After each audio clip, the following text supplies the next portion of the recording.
celebração de Ramos, damos abertura à Semana Santa, a semana maior da nossa fé, porque celebramos nela o mistério principal da nossa fé, da nossa espiritualidade, a paixão, morte e ressurreição do Senhor, que chamamos a Páscoa do Senhor.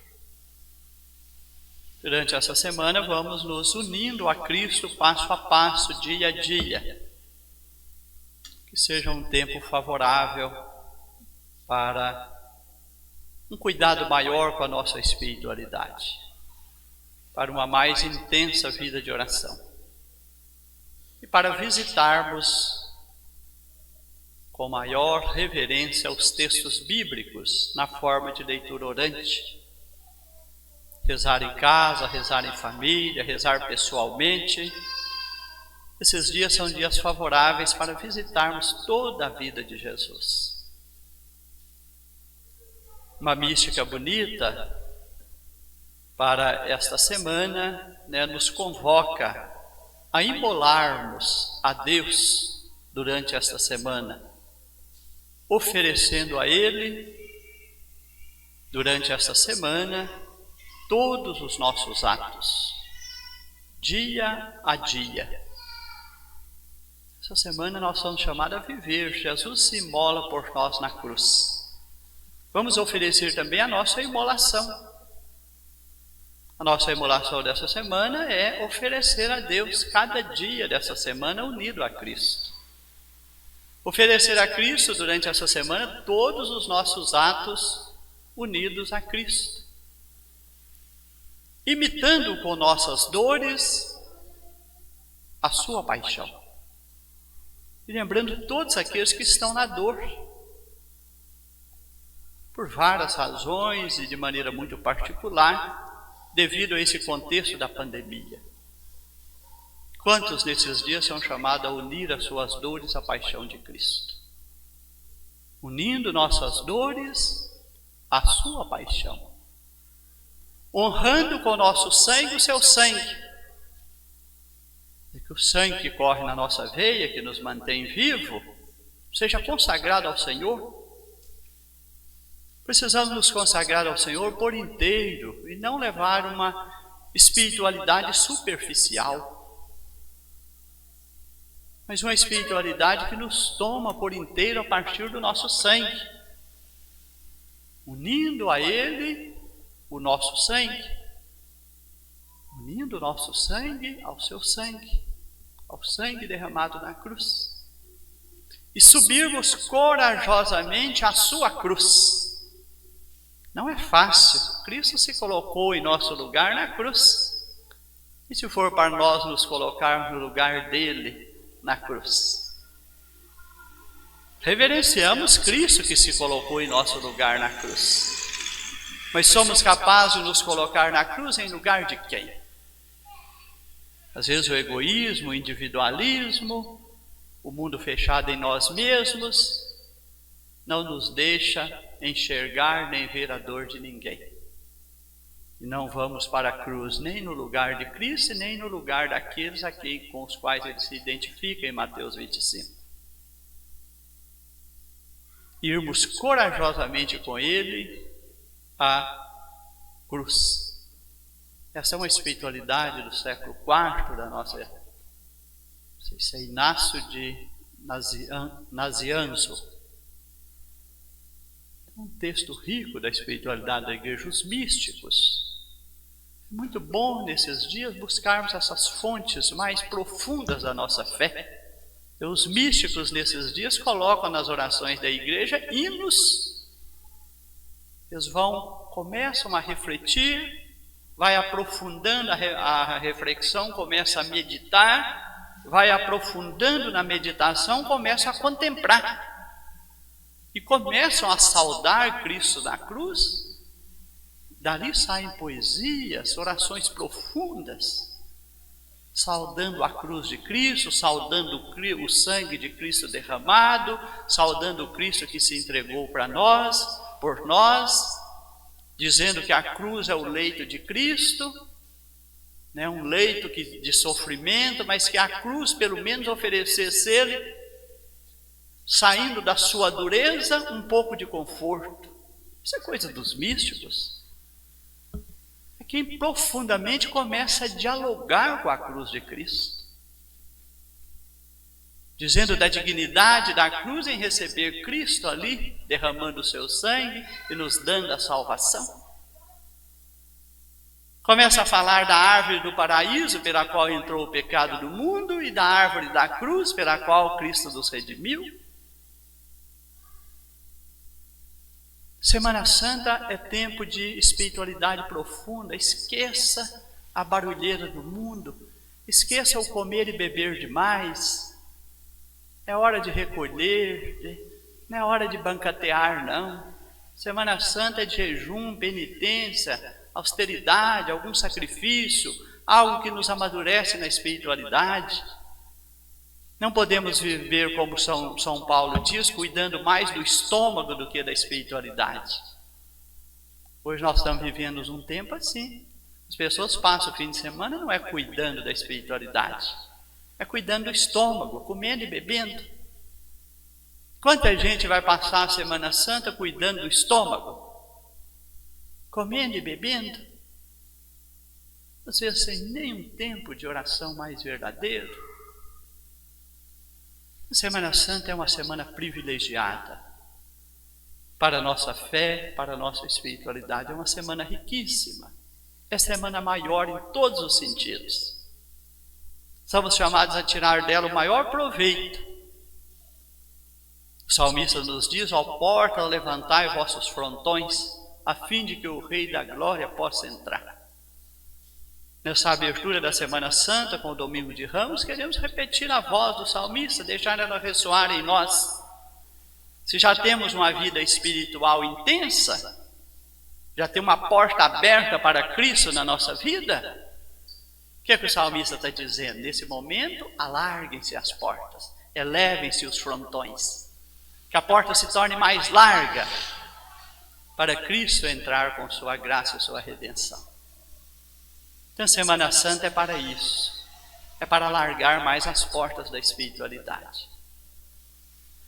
Quero desenvolver a nossa reflexão, assim, tendo como texto de referência a oração que rezamos a Deus antes de ouvir as leituras, porque ela contém tudo. Esta oração contém tudo que vamos vivenciar durante a Semana Santa. Deus eterno e todo-poderoso, para dar aos homens um exemplo de humildade, quisestes que o nosso Salvador se fizesse homem. O que é a oração da igreja está falando? Do mistério da encarnação. Esta semana é só para rezar e celebrar os dias finais da vida de Jesus. O foco está nesses dias. Mas os dias finais da vida de Jesus têm a ver com toda a sua vida, desde o seu nascimento. Proponho a todos, como leitura orante, estamos no ano B da liturgia, em que temos as narrativas do Evangelho de São Marcos. Mas o Evangelho de São Marcos tem uma particularidade, assim como o de São João. Não tem narrativa da infância de Jesus. O Evangelho de Marcos já começa com a vida pública de Jesus. Quem narra belamente o nascimento e a infância de Jesus é Lucas. Então proponho durante essa semana rezarmos a vida de Jesus, através de um Evangelho. Vamos rezar em Lucas a infância de Jesus, os capítulos relacionados à infância de Jesus até o dia de seu batismo. Depois nós vamos vir para Marcos e vamos rezar a vida pública de Jesus até a sua ressurreição. O Evangelho de Marcos é só 16 capítulos, vocês rezar 2 capítulos por dia. Durante a semana você reza o Evangelho de Lucas de forma orante. Talvez em 2 momentos do dia, um capítulo pela manhã, um capítulo à noite. Vai acrescentar aí uns 2 capítulos de Lucas, da infância. Mas vamos ter dias com mais tempo para rezar. O que nós vamos fazer da Sexta-feira Santa? Rezar mais. O que nós vamos fazer do Sábado Santo, que é ainda tempo de silêncio? A igreja se recolhe com o seu Senhor no silêncio da sua morte. Tem gente que começou o Sábado Santo e já começa a comemorar a Páscoa, diz que é sábado, aleluia, e começa a comer e beber. Não. Sábado é dia de penitência, igual a Sexta-feira Santa, é a continuidade da Sexta-feira Santa, da morte do Senhor, até a Vigília Pascal. O sábado do aleluia é dia penitencial. Só a vigília que é a antecipação do domingo. Para não ter que começar uma celebração 3 horas da manhã, a igreja trouxe a vigília para o anoitecer. Mas vigília significa começo do dia, que vai se prolongando para o amanhecer. Mas a igreja, para nos poupar de levantar 3 horas da manhã e rezar a vigília, quando as mulheres foram ao túmulo, ela nos pede, nos permitiu rezar no sábado à noite a vigília. E tem gente que começa sábado de manhã a comer e beber em nome da Páscoa do Senhor. Não existe isso, isso é de pagão. Isso é quando os pagãos apossam das festividades religiosas e muitos cristãos vão agindo como pagão. Começa a ter o comportamento pagão. Diz que a pessoa é de fé, mas passa a Semana Santa aí, não sei onde, de que jeito. Esta semana, então, ó Deus Todo-Poderoso, para dar ao homem um exemplo de humildade, quisesses que o nosso Salvador se fizesse em homem. Vamos conhecer, ler o Evangelho na dinâmica da humildade. Como agiu Jesus? Como viveu Jesus? Nós vamos ver a humildade no nascimento de Jesus, que nasceu naquela condição improvisada. Pois nós vamos ver a vida de Jesus não se apegando a nada, diz que não faz sentido apegar as coisas desse mundo, dizendo que o Filho do Homem não tem onde reclinar a cabeça, levando uma vida totalmente desprendida. Tudo isso é a humildade de Jesus. Depois Jesus vai subir o Calvário. O que ele tinha de importante nesta hora? A veste que cobria seu corpo. O que lhe fora tirado? Assim como nascera, fora colocado na cruz. Tiraram até as suas vestes e fizeram leilão dessas vestes, distribuir essas vestes. Por que tanto apego às coisas do mundo? Por que tanta escravidão com o dinheiro que o nosso mundo vive? Porque não aprendeu esse exemplo de humildade que o Filho de Deus nos trouxe. Viver nesse mundo com desprendimento. Por que tanta arrogância, tanta soberba, tanto preconceito que a campanha da fraternidade está dizendo esse ano?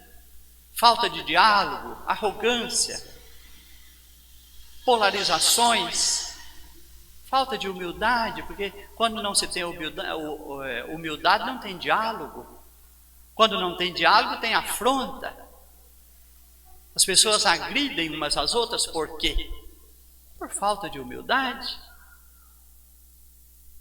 Cada um quer ser dono da razão, cada um quer ser dono da verdade, ninguém tem humildade para escutar o outro, entender o outro. E vem essas polarizações aí tão agressivas por várias razões, por razões sociais, por razões políticas, por razões culturais, por razões de gênero, por tantas coisas. Falta de humildade para conversar, para dialogar, para entender o outro, para ajudar e respeitar uns aos outros. O que é que o Filho de Deus está ensinando à humanidade? Por que é que ele se encarnou? Para nos ensinar desde o seu nascimento até a sua morte de cruz, dar-nos o ensinamento da humildade. Tão difícil de ser aprendido nos dias de hoje. E quero unir ao ensinamento da humildade 2 outros ensinamentos explícitos da cruz. Quais sejam? O ensinamento do amor. E o amor na cruz significa perdão. E o ensinamento da doação. O Filho de Deus se entrega por inteiro, é o grão de trigo na cruz que morre para dar vida. Que nós lemos na cruz durante essa semana. Porque digo isso? Porque continua o texto. Concedei-nos aprender o ensinamento da sua paixão. O que queremos aprender? Trazer para a nossa vida. O que é aprender? É trazer para a nossa vida. Que somos chamados a trazer para a nossa vida ao celebrar os dias da paixão do Senhor. Trazer o ensinamento da humildade. Trazer o ensinamento do amor. Trazer o ensinamento da doação. Isso é ser cristão. Não existe cristão sem humildade. Não existe cristão sem amor. Não existe cristão sem doação. Este é o ensinamento da cruz do Senhor. O que nós temos nessas leituras de hoje a não ser isso?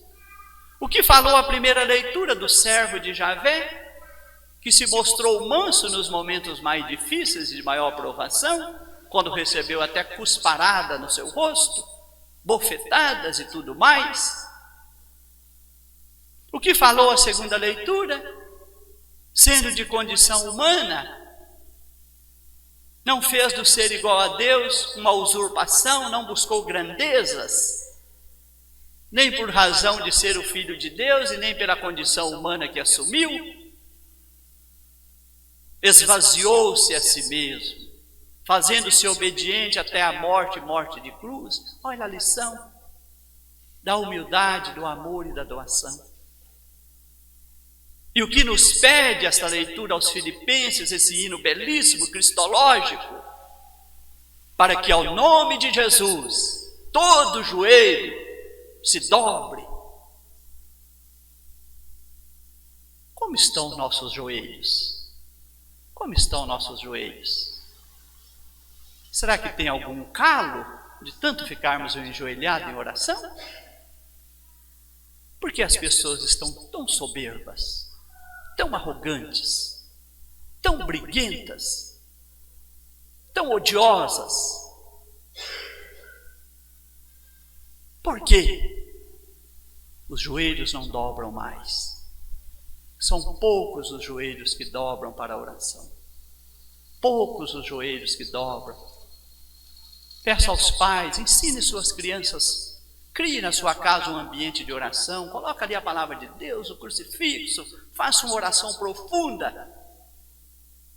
Termine essa oração com seus filhos ao lado, crianças, aprendendo a dobrar os joelhos, que é uma espiritualidade que não nos ajuda mais a dobrar o joelho, uma espiritualidade só de louvor e de glória, é uma espiritualidade que não nos edifica na humildade, nos faz muito arrogantes até na espiritualidade, muito soberbos na espiritualidade, muito cruéis na espiritualidade.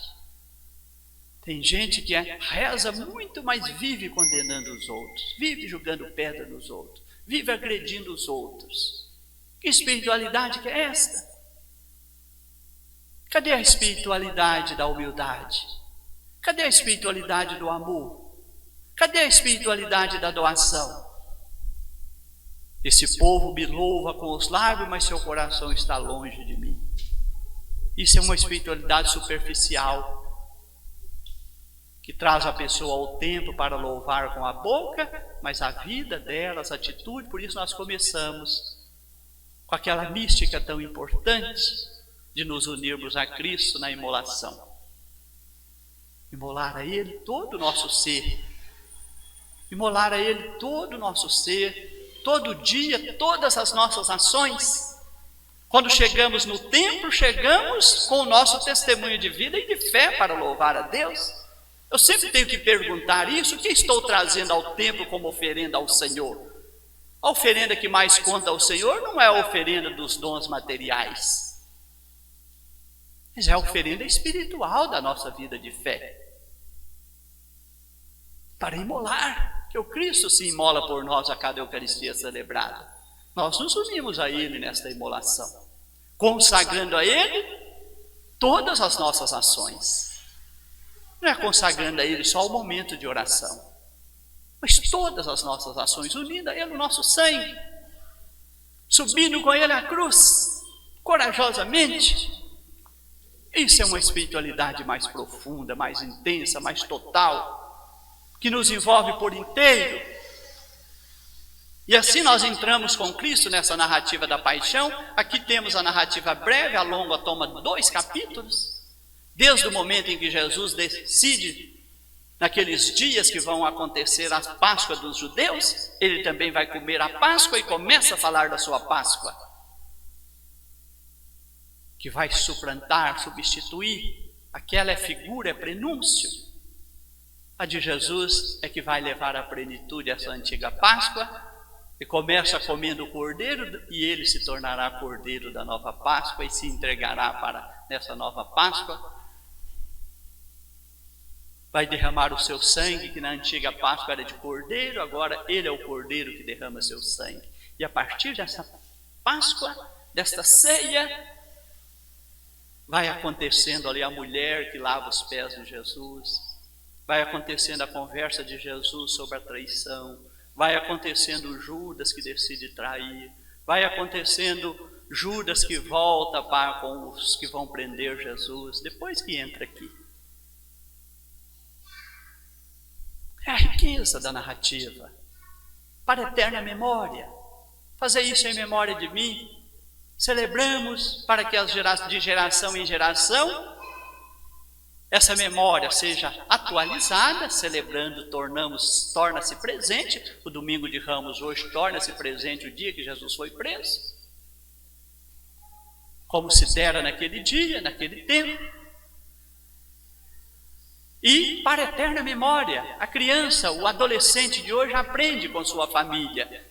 Hoje muitas famílias já não estão ensinando seus filhos a fazer esse caminho desde a mais tenra idade. Por isso temos que mudar todo o nosso processo de catequese. A catequese precisa ser no ambiente familiar, unindo a família ao templo, à igreja, porque ela faz parte da vida de fé. Ela não é só um ensino doutrinário, que não traz a pessoa para a vida de fé e o seguimento de Jesus. Precisamos de uma mudança profunda no nosso processo de evangelização. Que métodos que deram certo em outras épocas hoje se mostram já esvaziados e precisam ser repensados. Aí precisa de conversão pastoral, de mudança no jeito de fazer, para que essa eterna memória seja escrita no coração e não ensinada como doutrina. A doutrina é para ajudar a dar clareza, mas se não estiver gravado no coração, é letra que mata, não é espírito que dá vida. Então a paixão do Senhor é para ser espírito que dá vida, é para ser rezada e celebrada no espírito, não como uma letra do passado, não só pela clareza doutrinária, mas é sobretudo para a entrega, o nosso sangue no sangue de Cristo. É uma entrega total, é uma intimidade profunda. É todo o nosso ser que celebra a Semana Santa. E celebramos no Espírito, e no Espírito tudo ganha vida. E o Senhor quer fazer nova todas as coisas. Deixemos que assim Ele haja em nós durante essa Semana Santa. Vamos com Ele nessa narrativa da sua entrega. Uma entrega que surpreendeu a Pilatos, porque Jesus não falou nada. E Jesus sabia que ele foi entregue. E Pilatos, diz o texto, sabia que ele foi entregue por inveja. Por que apareceu essa palavra? Como José foi entregue pelos seus irmãos para ser levado para o Egito? Os irmãos tinham inveja de José e os venderam, aqueles vendedores de especiaria que iam para o Egito. E esse menino foi entregue lá, e José futuramente se tornou dispensador nos dias de fome, de miséria e de sofrimento. É ele que era dono dos celeiros do Egito, o dispensador de todos os bens do Egito. E os irmãos de José foram lá, devido à fome, buscar alimento desse despenseiro. Quem que era? José do Egito. Chegou primeiro que eles. E naquele momento, dispensou em favor dele os bens do celeiro do Egito. É para associar Cristo na glória do Pai. Ele entra primeiro, é a carta aos Hebreus belíssima. Rezem a carta dos Hebreus essa semana pensando isso. Aquele que entra primeiro no santuário, entra por nós. E de lá se torna dispenseiro. Dele vêm os dons para nós. Os dons do céu. José do Egito, prefigurando Jesus que entra primeiro. E lá nos espera, mas de lá já dispensa para nós aqueles bens. Foi entregue por inveja. Desse texto nós vemos partes bonitas que tem um hoje muito importante. Jesus foi substituído por alguém que era homicida. Foi crucificado ao lado de 2 ladrões. O tribunal maior, a corte, julgou Jesus. Julgou o inocente e o fez culpado, forjou acusações contra ele. E assim julgou o inocente como culpado. Jesus é trocado por algumas moedas, porque Judas sim o traiu. O que dizer dessas coisas hoje? Quantos pobres estão aí desempregados e abandonados, enquanto muitos estão comendo às custas deles? Muitos são explorados para que alguns possam desperdiçar. Tantos aí jogando alimento fora porque tem muito dinheiro, enquanto muitos não têm o alimento básico na sua mesa. Isso é uma injustiça. São os inocentes que continuam sofrendo. Então Jesus foi trocado por um homicida. Hoje tem muita gente aí, por exemplo, quando o dinheiro se torna mais importante que as pessoas, para dar lucro, para manter a bolsa de valor em ações de bom preço, muitos aqui perdem a vida. Muitos aqui perdem a vida. As grandes empresas, os grandes bancos estão aí sugando o povo dia e noite, custando a vida. Vai nos bastidores aí aonde gera o dinheiro para ver quanta gente está morrendo, para dar lucro lá. Porque o dinheiro é mais importante do que a pessoa, e essas mortes ficam todas no silêncio. Ninguém fala delas. Sem falar dos que morrem no desemprego e de tantas outras formas. Com tudo negado. Porque tem alguém lá acima os tornando culpados. Criminosos que estão ganhando dinheiro a qualquer custo. Que troca a vida pelo dinheiro, a vida do outro, não a sua. Que troca a vida do outro por dinheiro. Colocado ao lado de 2 ladrões. Às vezes ficamos acusando de ladrão, de bandido, pessoa aí que não tem nada mais a perder. Todos os direitos foram negados. Enquanto os verdadeiros criminosos que exploram o país inteiro e hoje exploram o mundo inteiro para manter a bolsa de valor aquecida, são os verdadeiros ladrões. Estão por todo lado. Verdadeiros ladrões infiltrados aí, pondo dinheiro acima da vida das pessoas. São ladrões ao lado de Jesus na cruz.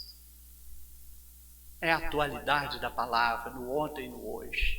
Não podemos celebrar a paixão do Senhor indiferentes e distantes dessas realidades. Porque Cristo continua a sofrer a sua paixão nestes. E continua a ser debochado por ladrões e por homicidas. Que a nossa Páscoa seja verdadeira, fazemos o anúncio e que esse anúncio possa chegar ao coração de todos, fazendo nova todas as coisas, assim seja.